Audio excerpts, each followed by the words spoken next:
We want to say thank you to our studio audience for joining us today for Delmarva Life. If you'd like to find out how you can become a member of our studio audience, all you have to do is visit delmarvalife.com, click on the tab that says Show, or simply call the number right there on your screen, 443-880-9116.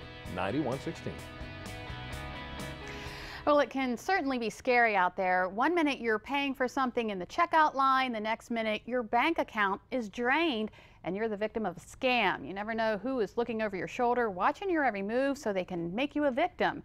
Joining us today to talk about the latest scams for 2012 is Sheriff Mike Lewis of Wicomico County. Thank you so much for joining us, Sheriff. Now, you see this all the time. You see victims of scams, and Wicomico County, really Delmarva, not immune to it, right?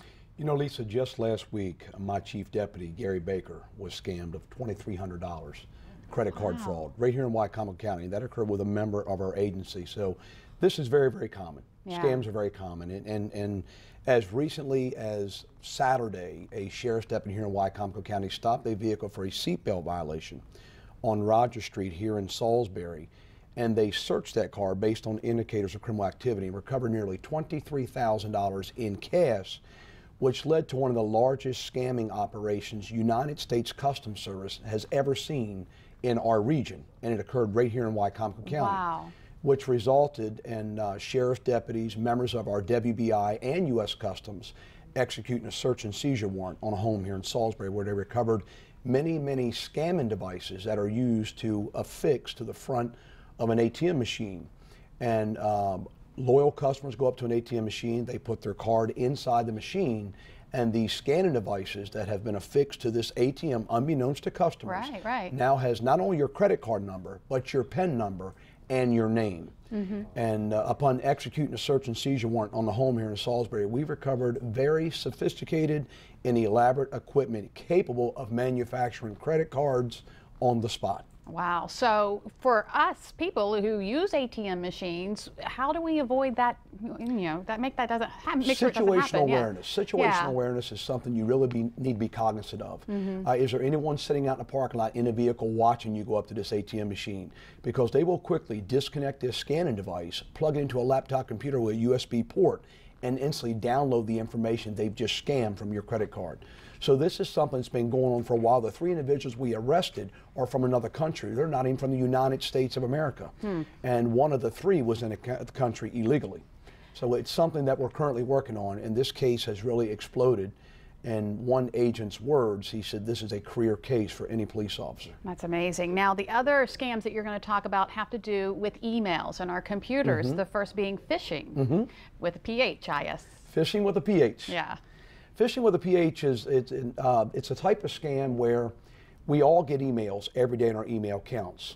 If you click on this email, it will quickly take you to another link of a legitimate financial institution, or it appears to be legitimate, such as the Bank of America, such as PayPal, an eBay account.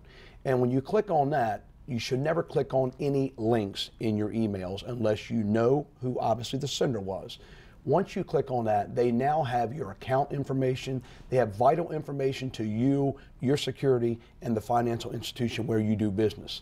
And with that, they can now create their own accounts, and they can steal you. They can take everything out of your account. So bottom line, you see those emails, you delete them, don't even open them. That's what I do. And I got to tell you, as Sheriff of Wicomico County, I probably average between 4 to 7 or 8 of those emails myself a week. Wow. And as you just said, I don't even open them. I simply delete it.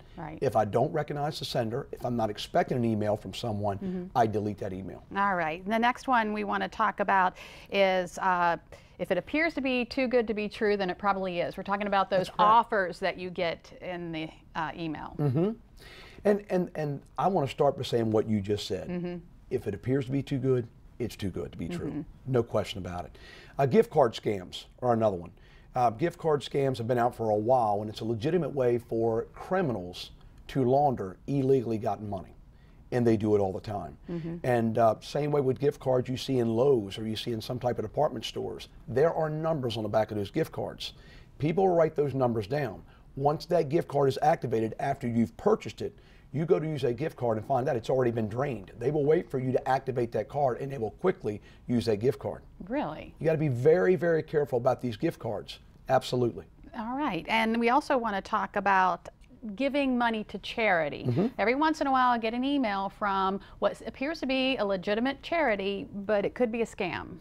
If you get a request to donate to charity via U.S. mail in your mailbox, you can certainly make out a personal check or use your credit card information and send that in. If it comes via email, be very, very careful about clicking on any links. Once you do, they have your account information and they can drain your whole account, your savings, your checking account. So be very, very careful. Anytime it's email related, it's electronically done or electronic funds transfer.